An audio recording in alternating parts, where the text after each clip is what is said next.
yang saya hormati Ketua Komisi C Bu Riri, kemudian Ibu Lati, Mas Andi, sama Mas Mas Ian. Ya. Sore hari ini sebenarnya kita ingin butuh komplit, tapi nggak apa-apa karena ada beberapa poin ini karena soal waktu gitu ya. Yang pertama soal pilihan judul nih Bu. Setelah kita baca aturan, Kota Jogja itu punya perda sebenarnya, perda tentang penyelenggaraan moda transportasi, ya. Tapi di dalam perda itu hanya ada satu klausul saja, itu pun ayat dari itu yang mengatur soal sepeda. Nah di provinsi juga sudah ada perdanya berkaitan dengan moda transportasi juga kayak gitu. Tapi aturan soal sepeda itu masih sangat minor gitu ya. Nah maka kami di JSN itu bicara soal bagaimana tata kelola penyelenggaraan moda transportasi. Sepeda ini masuk di dalam kebijakan soal moda transportasi aturannya. Nah lalu yang jelas di dalam kajian ini secara metodologi ya kita akan menelaah soal apa sepeda itu seperti apa, dasar hukum seperti apa, kemudian rumusan masalah, lalu bagaimana data soal tingkat kecelakaan di Kota Jogja, kemudian maksud dan tujuan nanti kita akan bedah. Nah ini sepeda itu kita semua tahu lah ya sepeda itu, tetapi kemudian hari ini ketika COVID misalnya sepeda itu menjadi barang mahal ya. Apalagi yang Brompton itu kan sama dengan beli mobil second gitu kalau masalah dia. Jadi harga Brompton bisa beli. Nah, ini pengetahuan umum kita soal ini. Moda transportasi kali-kali Bu ini menyinggung soal apakah otopet. Nah, ternyata dia tidak masuk definisi sepeda. Kayak begitu. Dia tidak masuk definisi sepeda ya. Karena dia tidak dalam kategori moda transportasi angkutan. Kayak otopet tadi itu, dia sebenarnya lebih kepada alat olahraga sebenarnya, spesifik itu, jadi tidak masuk dalam itu. Apakah kemudian Jogja mau meregulasinya, berarti rubah semua itu perda-perda yang ada, bahwa yang namanya otopet itu masuk dalam kategori moda transportasi elektronik, sepeda listrik dan lain-lain ya, itu bisa masuk. Ini nanti lalu, nah fungsi sepeda ini yang mau kita kejar sebenarnya. Ya, fungsi ini berhubungan dengan apa fasilitas sarana prasarana yang akan disiapkan oleh pemerintah daerah. Maka ini istilah saya bahwa sepeda itu kalau bicara soal kenyamanan bersepeda dalam perspektif tata kelola, maka ada dua kalau bicara usernya, komunitas, lalu kemudian masyarakat secara umum. Ya.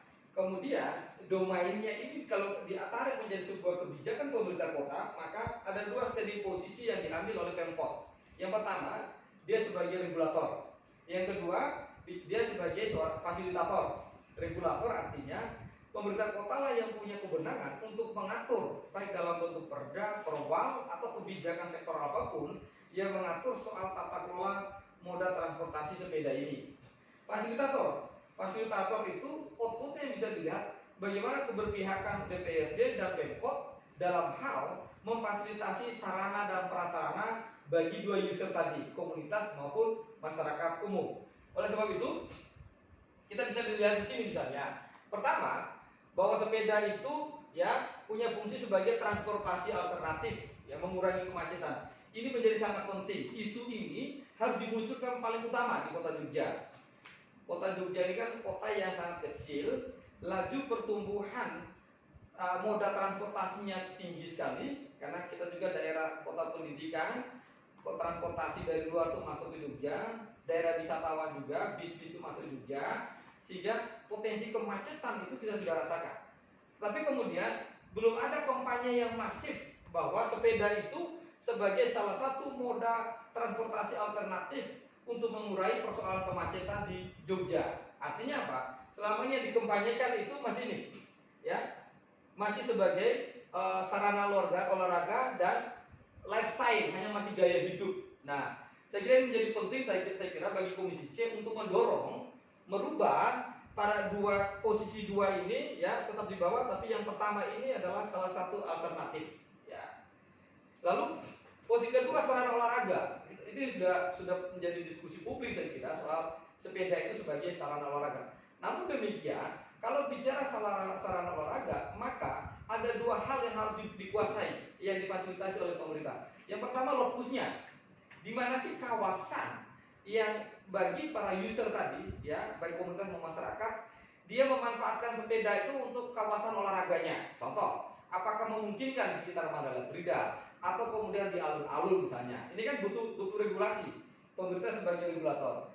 Yang ketiga adalah lifestyle sebagai gaya hidup sepeda itu. Nah, bicara sebagai lifestyle, saya berpikiran agak nakal, Bu. Kenapa? Sepeda yang masuk kategori lifestyle itu kan harganya kan atas.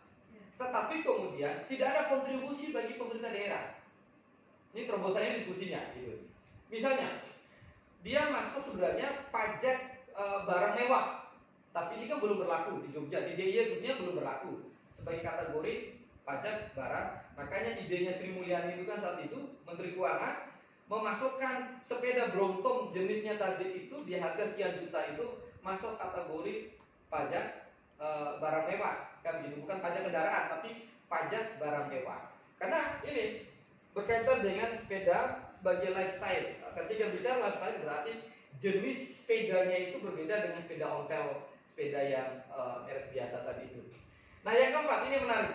Ini berhubungan dengan ini. Pertama dengan keempat, yaitu atraksivitas wisata. Bahwa salah satu daya tarik orang datang ke Jogja, saya ingat betul ya, waktu itu mulai zaman kuliah dulu ya, moda transportasi Mas Andi tahu itu sepeda ontel itu sudah mewah banget. Nah, ini kemudian mulai hilang di Jogja. Padahal ini kan hanya muncul event-event aja ya, misalnya Hari Pahlawan, ya, para kelompok-kelompok komunitas ini mulai. Padahal ini menjadi salah satu atraksi. Lagi-lagi, ketika dia ditetapkan sebagai bagian dari atraksi pariwisata, fasilitas apa yang harus dipersiapkan oleh pemerintah Kota Yogyakarta untuk menjadikan wisata sepeda ini sebagai bagian dari atraksi wisata. Contoh misalnya begini, imajinasi kita, kami untuk melakukan kajian ini, ketika pemerintah kota mempersediakan seluruh sarana dan prasarana terkait dengan sepeda usernya tadi itu, maka tidak ada lagi istilah yang namanya besok untuk wilayah kota ya, yang namanya shuttle bus. Yang besok adalah shuttle goes. Saya bayangkan para wisatawan datang ke hotel, dia tidak akan lagi rental mobil dan lain-lain, tapi hotel itu harus mempersediakan sepeda untuk menuju akses ke Malioboro. Nah, lalu di mana teksnya? Di mana potensi pendapatan daerahnya? Di dalam perda provinsi itu mengatur jasa parkir sepeda kan Rp1.000. Tapi pertanyaannya, di mana fasilitas yang disediakan oleh Pemkot terkait dengan parkir sepeda? Kan nggak ada. Tapi ketika saya datang ke pasar Kerangka, kan harus bayar parkir itu. Tapi fasilitasnya nggak ada. Nah, potensi untuk meningkatkan PAD dari sektor itu ada. Tapi kemudian lagi-lagi Pemkot itu punya peran dua, sebagai regulator dan juga sebagai fasilitator. Intervensi fasilitator tentu terjemahannya di APBD. Bagaimana keberpihakan APBD untuk membiayai pembangunan infrastruktur tadi itu. Jadi, oke, itu tadi yang saya maksud. Misalnya kita lihat, ini dibangun oleh provinsi, ya. Ini yang gambar-gambar ini ya. Tapi ini domainnya dinas perhubungan, ya. Betul. Lalu kemudian ini kan ada tempat parkir di kawasan Malioboro, ya, di beberapa kawasan. Nah, tapi tidak masif soalnya paparan informasi apakah ini secara kajian ini legal apa ilegal, atau karena ini hanya semata-mata political will saja, bukan by design di dalam tata kelola manajemen transportasi, moda transportasi sepeda. Ini misalnya orang bisa parkir sembarangan, itu maksud saya. Kalau konsep di kawasan Malioboro itu ada yang namanya shuttle goes, ya, keluar itu tamu itu, jadi mengurai kemacetan, bebas polusi, lalu kemudian kita menjadi punya atraksi baru. Nah, bahkan kita mengatur jenis sepeda yang beroperasi di Malioboro itu nggak boleh sepeda biasa kecuali sepeda ontel. Wah, itu keren sekali, ya. Itu kita mengingatkan misalnya Kota Lama Semarang, Jakarta itu di kota lamanya, ya, kota tuanya Jakarta misalnya begitu. Nah, lalu yang berikut adalah pemahaman soal edukasi user, para pengguna sepeda, ya, maupun para pengguna moda transportasi lain. sudah ditulis bahwa ini jalur sepeda, tapi kita lihat itu jalurnya becak, jalur pedagang kaki lima, jalurnya motor, jalurnya mobil, kan bisa begitu. Jadi ini butuh sebuah skema kebijakan yang mengedukasi bagi seluruh pengguna jalan, ya. Ini penting dilakukan itu. Sisi lain existingnya adalah tidak punya tempat parkir, kita belum punya aturan perda maupun perwal yang mengatur soal moda transportasi, belum ada. Baru ada moda transportasi umum, tapi di dalam perda itu nanti kita cek perdanya, ya. Kita punya peraturan Menteri Perhubungan, kita cek. Kemudian ini perda nomor 1 tentang penyelenggaraan lalu lintas dan angkutan jalan. Di dalam perda ini hanya ada satu ayat yang menyebutkan soal sepedanya. Ya, ini menjadi catatan juga, ya. Saya kira bisa menjadi poin rekomendasi bagi pemerintah kota atau DPRD Komisi C di dalam mewujudkan bagaimana sepeda ini menjadi bagian penting di dalam sebagai moda transportasi. Ya.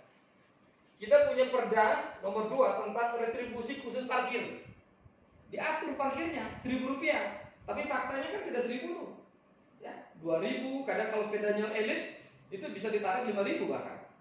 Tergantung merek. Nah, ini mengatur siapa? Apakah Pemkot? Bukan, ternyata mengatur tukang parkirnya. Harusnya kan Pemkot yang membuat sebagai regulator membuat regulasinya kan gitu. Ini. Lalu kita juga punya ini tadi hanya ada satu ayat dalam Perda Kota Yogyakarta nomor 1 yang mengatur tentang sepeda dan sarpasnya. Hanya ada satu ayat. Lalu kita mau cek. Nah ini, apakah bisa pemerintah kota mengatur? Kita cek Undang-Undang 23 ya tentang kewenangan urusan. Ya, ini pusat penetapan rencana induk, ya LLJ nasional, kemudian perlengkapan jalan. Saya masuk ke kota. Penetapan rencana induk jaringan jalan itu adalah kewenangan kota. Penyediaan perlengkapan jalan di jalan kabupaten kota itu domain. Misalnya tadi, kota punya kebijakan atas inisiatif Komisi C membuat sepanjang jalan protokol yang parkirnya tipe A, misalnya Jalan Ayani, Jalan Sudirman, Tugu, ya itu kan parkir tipe A kalau boleh parkir kan gitu ya. Maka ada fasilitas sepeda di situ. Yang bangun siapa? Yang bangun adalah Pemkot. Sehingga apa? Ketika parkir dengan konsep shuttle goes tadi itu mendapatkan bagian dari income untuk Pemkot. Lalu kemudian penerbit izin penyelenggaraan pembangunan fasilitas parkir. Di dalam Undang-Undang 23 itu diatur, berarti boleh nggak? Itu boleh. Nah, ini provinsi. Kita lewat provinsi. Nah, ini peraturan Menteri Perhubungan. Nih, boleh nggak tuh Pemkot itu atau Komisi C menginisiasi perda? Boleh, karena di peraturan Menteri Perhubungan dikatakan begini, ya. Fasilitas pendukung untuk sepeda sebagaimana dimaksud pada 1 berupa lajur sepeda dan atau jalur yang disediakan secara khusus untuk pesepeda dan atau dapat digunakan bersama-sama dengan pejalan kaki. Artinya apa? Ini cocok untuk mengurai kemacetan. Pedestrian punya fungsi yang sama dengan moda transportasi atau user dari pengguna sepeda. Ayat 3, lajur sepeda dan atau jalur sebagaimana dimaksud pada ayat 2 dapat berubah. Berbagi jalan dengan kendaraan bermotor diatur, tetapi kan satu jalan yang tadi digambarkan tapi sudah ada markanya. Yang ketiga, lajur dan jalur khusus yang berada pada badan jalan. Ya, berarti tidak semua jalan. Ada jalan misalnya Malioboro misalnya ya. Kemudian lajur dan atau jalur khusus terpisah dengan badan jalan. Jogja nggak memungkinkan, ya, karena trotoar sudah ditata jalan sempit, ya, nggak bisa diperlebar lagi jalannya. Ya, ayat 4, lajur sepeda dan jalur sebagaimana dimaksud ayat harus memenuhi persyaratan keselamatan, kenyamanan, ruang bebas gerak individu dan kelancaran lalu lintas. Ya, maka bagaimana menciptakan ini bisa menjadi satu momentum besar? Maka besok bukan lagi Car Free Day yang hanya fokus pada satu. Ada hari khusus yang direkomendasikan oleh Komisi C bahwa yang namanya hari Minggu semua jalan di Jogja bebas kendaraan bermotor kecuali sepeda. Misalnya mulai Jalan Kusuma Negara, Jalan Solo, Jalan mana Timoho ini misalnya begitu. Itu gagasan besar, ya. Tapi apa yang mau dicapai? Yang mau dicapai adalah ingat ada fungsi sepeda tadi sebagai fungsi atraksi wisata. Ini yang mau kita kejar. Sehingga imajinasi orang wisatawan datang ke Jogja besok, ayo olahraga, ada fasilitas yang ada event yang luar biasa di Jogja, gitu ya. Yang selama ini kan diambil oleh para EO kan, lomba sepeda gembira, kan begitu ya. Ya itu. Lalu berikut kita lihat, ini perdanya provinsi. Di pasal 15 dia hanya atur ini satu. Sepanjang 6 meter sebelum dan sesudah tempat penyeberang pejalan kaki dan atau tempat penyeberang sepeda yang telah ditentukan. Artinya yang tadi jalur zebra cross kemudian dibuat jalur untuk transit sepedanya. Tapi menurut saya itu keliru sebenarnya, Bu. Harusnya kan Anda bayangkan motor punya kecepatan tinggi, lalu sepeda itu kecepatan lambat, sepeda ada di depan. Mengapa itu? Saya evaluasinya itu harusnya dia ada pada jalur kanan. Space-nya itu memanjang ke depan, tidak ada meter. Ini harus dievaluasi. Ya, yang khususnya ada dalam wilayah-wilayah jalan kota, jalan kabupaten kota, bukan jalan provinsi. Nah, makanya kan nggak berani kalau saya naik sepeda, parkirnya di depan. Ini motor kecepatan tinggi kan bisa menjadi chaos juga, gitu. Itu menurut saya keliru. Yang berdasarkan pengamatan kita di lapangan. Nah, ini perda kota. Hanya ada satu nih, poin F, ya. Fasilitas pendukung kegiatan lalu lintas dan angkutan jalan yang berada di jalan dan di luar jalan seperti tempat parkir kendaraan, ya, halte bus dan apa ini? Ruang tunggu. Dia hanya bicara ruang tunggu sepeda. Tapi ayat-ayat sebelumnya tidak ada yang mengatur sepeda itu apa, fungsinya apa, nggak ada. Tiba-tiba di sini ruang tunggu sepeda. Nah, Komisi C harus mengkoreksi juga perda peraturan wali kota ini, ya, perda nomor 1. Lalu kemudian, ya ini tentang retribusi parkir. Sepeda diatur di dalam perda nomor 2 tahun 2020. Dia diatur parkirnya, ditarik retribusi parkirnya, tapi fasilitasnya tidak disediakan. Nah, saya tukang parkir, saya user, saya bisa komplain. Bisa komplain, kan berbeda berparkir di kendaraan bermotor dengan sepeda itu. Ini beberapa hal penting. Nah, ini perda 20 tentang retribusi parkir, ya. Sepeda itu masuk ini 500, ya. Andong 500, becak 500, ya. Sepeda motor 1000, kan saya gitu. Ini sudah diatur di dalam lampiran perda tadi. Nah, maka kenapa saya bicara soal tata kelola penyelenggaraan moda transportasi? Bicaranya tata kelola supaya dari aspek perencanaan. Jadi tidak hanya bicara, kalau kemarin kan diskusi kita adalah soal keselamatan tuh, ya. Kenyamanan itu kan impact dari tata kelola, ya, yang menjadi fungsi atau domain kebijakannya pemerintah kota. Maka kita bicara soal tata kelola penyelenggaraan moda transportasi, ya. Pertanyaan pertama dalam sebagai research questionnya, bagaimana kebijakan pemerintah kota terhadap tata kelola penyelenggaraan moda transportasi sepeda? 1. Yang kedua adalah bagaimana peran pemerintah kota dalam menjamin keselamatan pengguna sepeda. Ini yang mau dicari dalam kajian atau riset ini. Yang ketiga, bagaimana pemahaman pengguna sepeda tentang aturan dan keselamatan. 3 inilah yang kemudian yang akan kita telaah, kita kaji di dalam riset atau kajian ini. Nah, ini beberapa data kecelakaan, ya. Ini bisa dilihat terjadi ada 48 kejadian kecelakaan, ya. Ada 4 orang meninggal. Kemudian ini untuk mendukung keselamatan pesepeda para go-waster tadi itu, pemerintah perlu mencari solusi terbaik. Nah, solusi ini lalu kemudian yang tadi kita bicarakan, bedah dulu fungsinya sepeda tadi itu. Kita klasterkan dulu sepeda. Sepeda sebagai moda transportasi, sepeda sebagai lifestyle, sepeda sebagai atraksi wisata, kemudian yang keempat tadi sepeda sebagai ada 4 poin tadi, ya, yang di awal tadi, ya, pariwisata tadi. Nah, ini saya, Bu, jadi nggak usah dilihat ini. ini contoh, ini komunitas ini yang saya maksud. Saya mulai dari gambar ini. Ini kan merusak daya magisnya Jogja di 0 km misalnya. Ketika kemudian sepeda bisa masuk parkir sembarangan, misalnya begitu, ya. Lalu kemudian, nah, ini contoh daya magis yang kedua. Komunitas ini bisa menjadi bagian dari tapi ini kan tidak punya event yang dikelola langsung oleh pemerintah. Itu kan berdasarkan inspirasi mereka sendiri, belum masuk menjadi bagian. Nah, ini fungsi sepeda sebagai olahraga. Ini yang saya maksud. Bayangkan kalau motor sepeda saya atau Bu Riri hari naik sepeda parkir depan. Sementara ini kan kita nggak tahu ada ambulan, ada pemadam kebakaran dan lain. Sudah nggak ada kesempatan, justru ini membahayakan. Harusnya, menurut saya 6 meternya itu bakal bikin 12 meter dia pada sisi jalur sisi kiri kanan, bukan sisi kiri. Gambar yang seperti ini besok Komisi C usul aja ini di stabilo ulang. Lalu, nah ini semerautnya model parkir yang tidak tertata kayak gitu ya.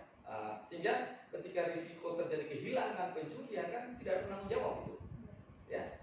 Nah, itu saya kira roh dari kajian ini atau risetnya akan kita lakukan. Semoga ini nanti poin-poin rekomendasi penting bisa menjadi domain kebijakan yang inisiatif oleh Komisi C. Terima kasih. Assalamualaikum warahmatullahi wabarakatuh.